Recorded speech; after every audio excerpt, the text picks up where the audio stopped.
When HR said, "Return everything by noon," I didn't cry. I didn't scream. I just said, "Understood." But inside, I was fire. They didn't realize I already held the match. It started with a meeting, one of those vague, soul-sucking calendar invites. Transition discussion urgent. That's corporate speak for we're about to gut you with a smile. At 10 o'clock a.m., I walked into a conference room that felt like a funeral parlor.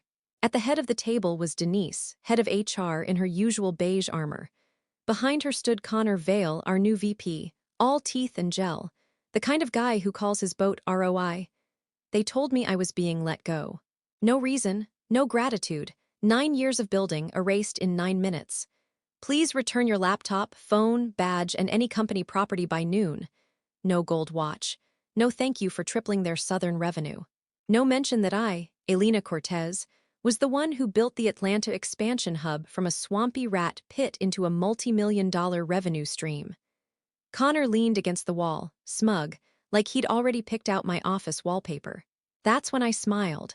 Because what they didn't know, what not even legal knew, was that the building they just evicted me from, it was still mine. Or at least the lease was. You see, 3 years ago, legal had dropped the ball during a critical site deal. They needed a building yesterday, and no one could get the lease signed in time. So I formed a holding company, Palisade Echo LLC, and signed the lease under my own entity to save the deal. And then, they forgot to transfer it back. I reminded them. I emailed Connor. I CC'd legal. They ignored me. So when they fired me, they fired the only person whose name was legally attached to the entire Atlanta hub. And I still had the original lease agreement. In a black leather folder, locked in my bottom drawer. At 11:58 a.m., I returned my badge. At 12:01, I was gone. So was their access. At 7:08 a.m. the next morning, I got a whispery call from someone in legal. "Miss Cortez, we've run into a complication." "Go on," I said, sipping my coffee. "Why does the lease for the Atlanta site list you as the sole holder?" I could hear the panic in his voice, like he'd just realized he was in the wrong building. "Oh," I said, yes, that lease has been active under Palisade Echo for 3 years." Dead silence.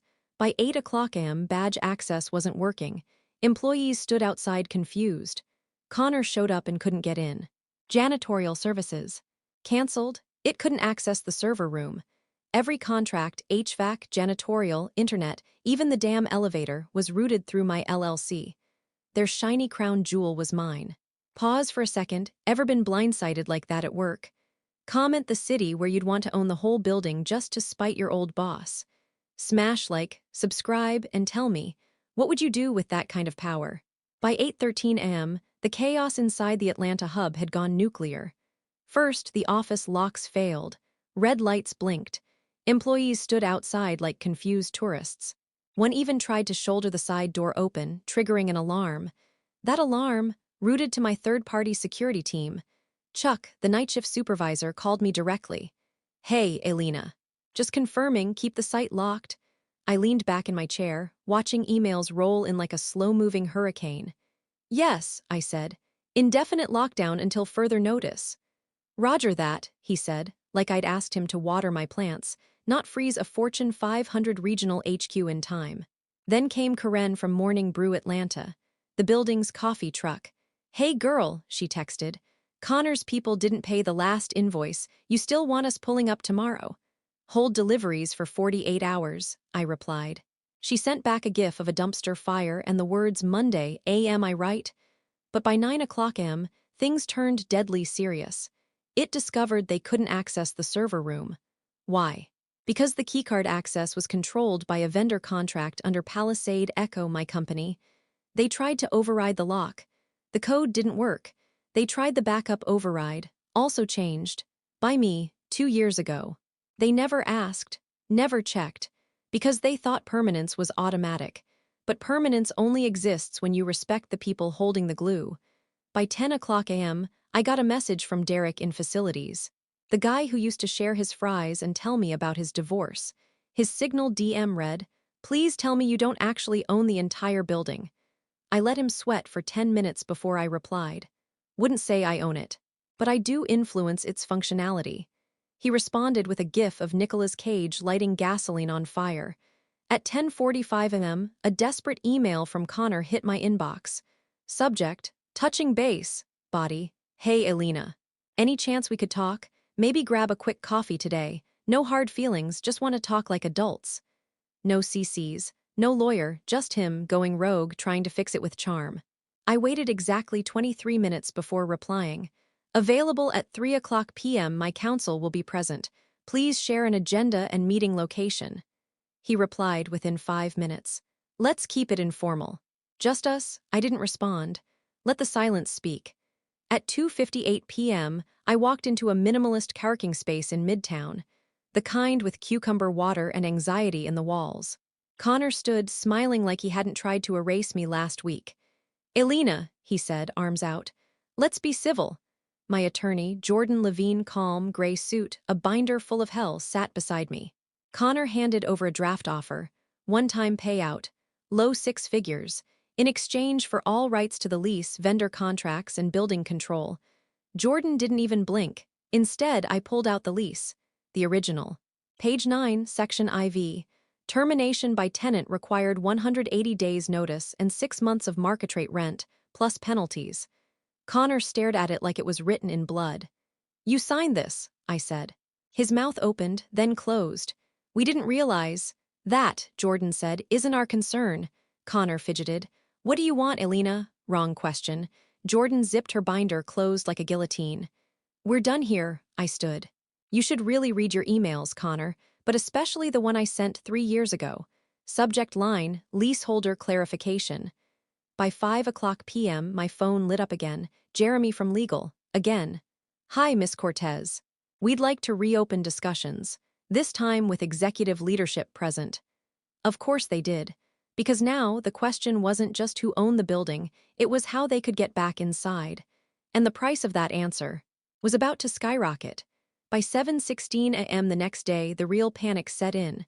5 missed calls, 3 voicemails, 1 encrypted email from an anonymous source calling themselves whistlerin@pmail.com.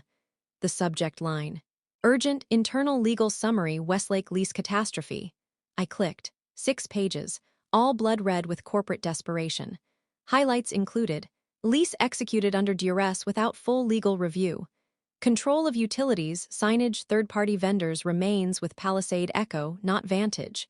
Corporate exposure risk. Extreme, and my personal favorite bolded at the top. Who approved this lease? Answer, Connor Vale. And now the whole board knew. By 8:00 a.m., a private board session was scheduled. No cameras, no invites, except one. Jordan, my lawyer. They didn't want to negotiate anymore. They wanted to beg. Meanwhile, more breadcrumbs started falling from the sky. Turns out the monument signage in front of the building, installed under a clause I had filed personally, buried in the lease appendix. The naming rights? Mine. The vendor who installed it, paid through my LLC. Even the man who wired the exit signs had sent his final invoice to me. And now, they couldn't even flush a toilet without it routing through my QuickBooks. I didn't raise my voice. I didn't threaten. I just waited. And the entire executive team realized they'd burned the bridge while still standing on it. At 10:17 a.m., it happened. A quiet LinkedIn post from someone inside HR. Effective immediately, Connor Vale is stepping away from regional oversight pending internal review. Translation: they found the smoking gun, and it was covered in his fingerprints and ego. The final blow. A 3-year-old email chain I had forwarded to facilities, legal, and Connor himself. Subject: Westridge holding lease assignment urgent in it. I'd explained the LLC structure, the lease terms, and warned them to file the reassignment. His reply: looks good, signing now. No legal review, no follow-up, just blind arrogance and a timestamp. By noon, I was on my patio with a glass of sweet tea, watching apology emails roll in like a wave of white flags. Can we hop on a call? Would you consider a framework transition? We'd love to fly you out to HQ to discuss next steps. 3 days ago, they were erasing my name from the system. Now, they were adding it to every meeting invite they could find. Funny how fast power shifts, especially when your name isn't just on the email list, but on the deed. At 8:41 a.m. sharp the next morning, a new name hit my inbox. Bridget Langley, Executive VP of Corporate Strategy. Her subject line, West Holdings' urgent resolution. Her tone, no fluff, no pleasantries, the email equivalent of a white flag folded into a dagger. Miss Cortez, we understand Palisade Echo retains critical control of the Atlanta facility and all operational infrastructure. Vantage would like to formally acquire full ownership to ensure long-term stability. I'd like to speak with you directly today. Please advise availability. Translation: they're done pretending this is a misunderstanding. They're ready to pay.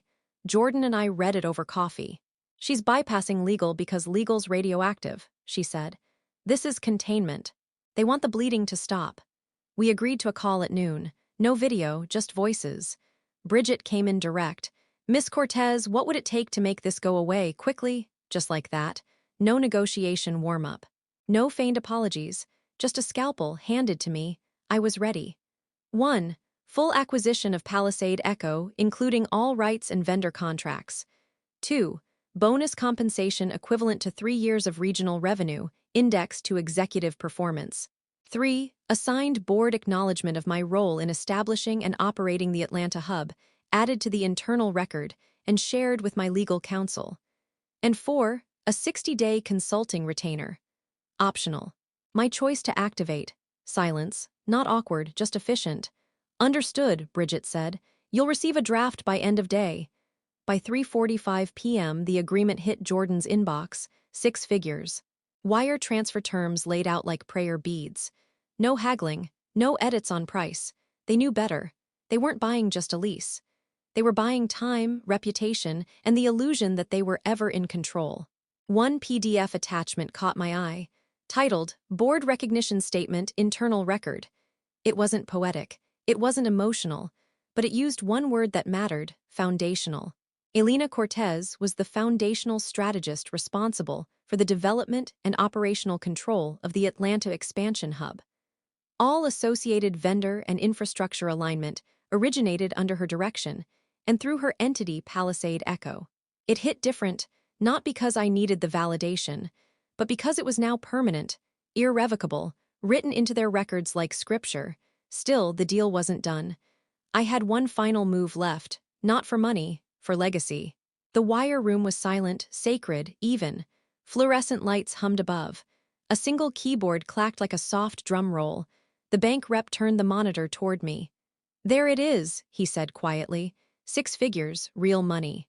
Quiet, steady, undeniable. It wasn't just a payout. It was a receipt, an apology carved in numbers.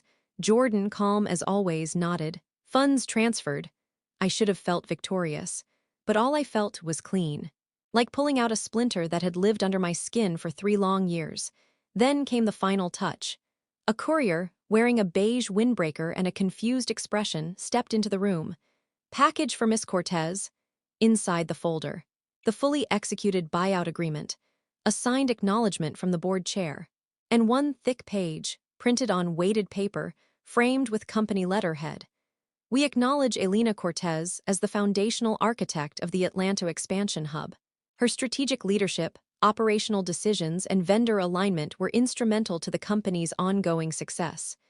No fanfare, no signature from Connor, because by now, Connor was gone.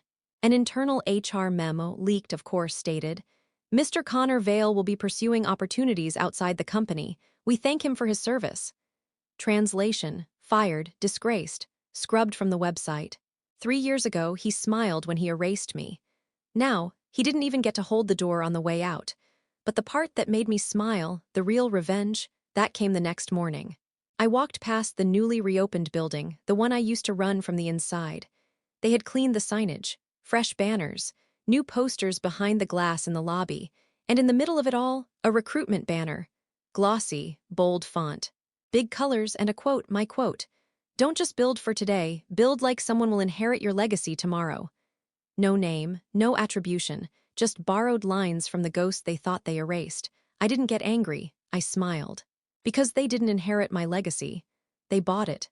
Every inch, every clause, every line in that lease now came with a price tag and my initials engraved in the concrete.